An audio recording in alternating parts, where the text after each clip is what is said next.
Kalau kalian fans Arsenal sejati, wajib untuk subscribe channel ini dulu ya, agar tak ketinggalan kabar Arsenal terbaru dari kami. Terima kasih. Borussia Dortmund lirik Leandro Trossard, Arsenal siap lepas Rp321 miliar. Borussia Dortmund dikabarkan tengah mempertimbangkan Leandro Trossard dari Arsenal menyusul ketidakpastian masa depan sang winger di Emirates. Trossard disebut menunda perpanjangan kontrak karena mempertimbangkan opsi lain, apalagi Arsenal terus memperkuat sektor sayap. Musim lalu Trossard tampil konsisten dan bahkan sempat menjadi striker darurat saat lini depan dilanda cedera. Namun kedatangan Viktor Gyökeres serta Noni Madueke dan rumor transfer Eberechi Eze membuat persaingan makin ketat. Posisi Trossard pun terancam. Laporan dari Sky Germany menyebut Dortmund menjadikannya target utama untuk menggantikan Jamie Bino Gittens yang hijrah ke Chelsea. Trossard dinilai sebagai pemain berpengalaman yang bisa memberi dampak instan. Meski begitu, Dortmund juga mempertimbangkan Jadon Sancho sebagai opsi alternatif. Dengan kontrak tersisa 1 tahun plus opsi perpanjangan, Arsenal disebut siap menjual Trossard musim panas ini agar tak kehilangannya secara gratis. Harga sekitar 17 juta atau Rp321 miliar lebih rendah dari tawaran Al-Ittihad tahun lalu yang sempat ditolak. Bagaimana menurut Anda? Apakah Arsenal sebaiknya melepas Trossard atau mempertahankannya sebagai pelapis berpengalaman? Yuk, tulis pendapatmu di kolom komentar. Vinicius sedang trouble di Madrid. Inilah alasan mengapa Arsenal wajib datangkan Vinicius Junior dari Real Madrid. Menjelang penutupan bursa transfer musim panas 2025, nama Vinicius Junior dari Real Madrid mencuat sebagai target potensial Arsenal. Pemain asal Brasil ini dinilai mampu membawa lini serang The Gunners ke level lebih tinggi. Vinicius tampil gemilang musim 2024/25 dengan torehan 11 gol dan 8 assist dari 30 laga La Liga, serta total kontribusi 37 gol di semua kompetisi. Efisiensinya luar biasa, 0,63 kontribusi per laga. Tak hanya itu, di Liga Champions sejak 2021, ia sudah mencatat sekitar 50 kontribusi gol dan masuk jajaran elit bersama Ronaldo dan Benzema. Statistiknya dalam dribble sukses dan sentuhan di kotak penalti lawan pun tak tertandingi.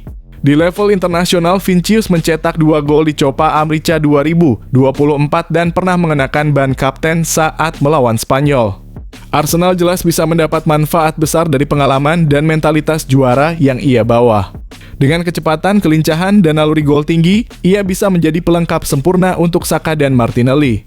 Jika Arsenal ingin bersaing serius di Liga Champions, mendatangkan pemain sekelas Vinicius bukan lagi pilihan, ini adalah keharusan. Bagaimana menurut Anda? Apakah Vinicius adalah kepingan yang hilang bagi Arsenal? Tulis pendapatmu di kolom komentar. Lamine Yamal target ideal Arsenal untuk musim 2025/26. Nama Lamine Yamal, wonderkid Barcelona, kembali jadi sorotan jelang musim 2025/26. Pemain muda berbakat ini mencatat prestasi luar biasa di musim 2024/25 dengan 18 gol dan 25 assist dari 55 laga, hampir 1 kontribusi gol per pertandingan.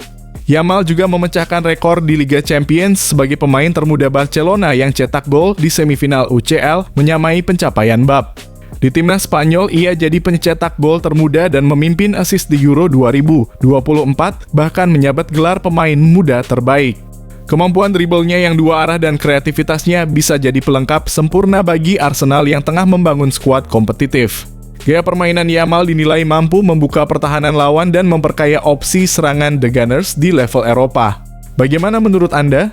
Apakah Lamine Yamal adalah tambahan yang tepat untuk Arsenal musim depan? Yuk, bagikan pendapat dan harapanmu di kolom komentar. Arsenal wajib mendatangkan Jude Bellingham dari Real Madrid, statistik dan alasan lengkap. London, Jude Bellingham kembali menjadi sorotan sebagai target utama Arsenal jelang musim baru. Gelandang muda Real Madrid ini tampil luar biasa di musim 2024/25 dengan 20 gol dan 8 assist dari 30 laga, rata-rata kontribusi 0,67 gol per pertandingan. Selain produktivitas, Bellingham unggul di aspek teknis, akurasi umpan 89%, 67 dribble sukses, dan 156 penetrasi progresif. Ia bukan sekadar pencetak gol, tapi juga kreator yang mengendalikan permainan. Di pertandingan besar seperti El Clasico dan Liga Champions, Bellingham selalu tampil gemilang mental juaranya jadi nilai tambah besar bagi Arsenal. Bersama timnas Inggris, ia pecahkan rekor sebagai pemain termuda yang tampil di 3 turnamen besar. Dengan kombinasi kreativitas, daya gedor, dan stabilitas, Bellingham siap membawa intensitas baru ke lini tengah Arsenal. Jika The Gunners serius bersaing di Premier League dan Eropa, merekrut Bellingham adalah keputusan tepat. Bagaimana menurut Anda? Apakah Bellingham akan jadi kunci kesuksesan Arsenal musim depan? Sampaikan pendapatmu di komentar. Manchester United diskon harga Sancho. Borussia Dortmund siapkan reuni dengan mahar Rp300 miliar saja. Masa depan Jadon Sancho mulai jelas. Manchester United kini bersedia melepas winger 25 tahun itu dengan harga miring sekitar Rp306.347 miliar, jauh lebih rendah dari harga sebelumnya yang fantastis. Sancho sempat dipinjamkan ke Chelsea musim lalu, tampil dengan 5 gol dan 10 assist, serta membantu The Blues juara UEFA Conference League. Namun performanya di Old Trafford belum memenuhi ekspektasi sejak didatangkan dari Dortmund pada 2021 dengan mahar Rp1,49 triliun. Borussia Dortmund dikabarkan serius ingin memulangkan Sancho musim panas ini. Klub asal Jerman itu tengah mengevaluasi opsi transfer dan melakukan pembicaraan internal terkait syarat kepulangan sang winger. Selain Dortmund, Juventus dan Napoli juga menunjukkan minat. Namun, Dortmund tampaknya favorit utama. Menurut Anda, apakah Sancho layak kembali ke Dortmund? Apakah ia bisa bangkit dan kembali ke performa terbaik? Yuk, tulis komentar dan pendapatmu. Upaya Chelsea datangkan Garnacho berpotensi terhambat gara-gara ini. Chelsea berupaya keras mendatangkan Alejandro Garnacho dari Manchester United, tapi negosiasi berpotensi terhambat karena perbedaan harga. Garnacho, 21 tahun, terlibat perseteruan dengan pelatih MU Ruben Amorim setelah hanya dimainkan 20 menit di final Liga Eropa 2024 hingga 2025. Kekecewaan Garnacho membuatnya terbuka untuk meninggalkan Old Trafford. Amorim pun memberi sinyal bahwa Garnacho tak masuk rencana tim lagi. MU pun berusaha menjualnya, awalnya memasang harga 70 juta pounds, lalu menurunkannya menjadi 40 juta pounds karena minim peminat. Chelsea menunjukkan minat, tapi hanya mau membayar maksimal 30 juta pounds, sehingga ada selisih 10 juta pounds yang sulit dijembatani. Chelsea butuh winger baru setelah melepas Noni Madueke ke Arsenal, dan Garnacho jadi opsi menarik bagi pelatih Enzo Maresca. Menurut Anda, apakah Chelsea harus menaikkan tawaran agar dapatkan Garnacho? Atau sebaiknya tunggu opsi lain? Tulis pendapatmu di komentar. James Trafford resmi jadi kiper nomor 1 Manchester City. Manchester City resmi mendatangkan kembali James Trafford dari Burnley dengan mahar 27 juta pound. Kiper muda berusia 22 tahun ini langsung mengenakan nomor punggung 1 dan dikontrak selama 5 tahun. Trafford memilih kembali ke klub yang membesarkannya, menyebut City sebagai rumah dan klub istimewa yang penuh orang-orang fantastis. Ia berharap bisa berkembang di bawah asuhan Pep Guardiola dan bersaing bersama para pemain kelas dunia. Musim lalu, Trafford menjadi kiper utama Burnley yang sukses promosi ke Premier League dengan catatan impresif 29 clean sheet dari 45 laga. Kini kedatangannya diprediksi bakal memengaruhi masa depan Ederson dan Stefan Ortega di City, yang kemungkinan akan hengkang musim panas ini. Menurut Anda, apakah James Trafford siap mengemban peran sebagai kiper utama Manchester City? Bagaimana nasib Ederson dan Ortega? Yuk bagikan pendapat dan prediksi Anda di kolom komentar.